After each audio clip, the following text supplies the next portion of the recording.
ओढ़नी ना ओढ़वलू जान कफन ओढ़ा जइहा।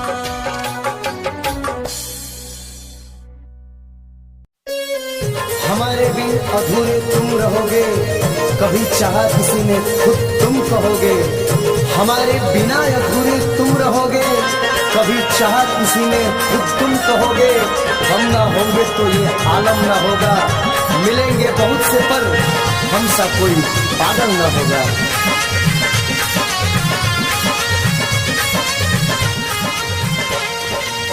दिल में बसा के असर धरा के झूठों के कैलू बदनाम हो। दिल में बसा के असर धरा के झूठों के कैलू बदनाम हो। आगे कवाने कारण बसिन हो रवा कैलू दोसरा नाम हो। आगे कवाने कारण बसिन हो रवा कैलू दोसरा नाम हो।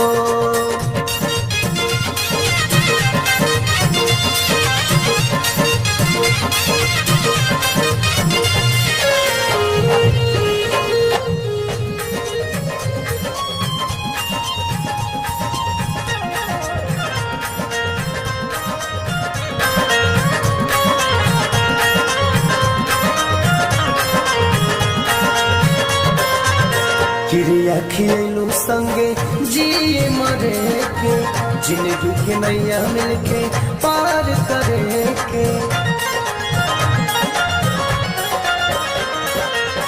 क्रिया खिलू संगे जिए मरे के, जिंदगी के नैया मिलके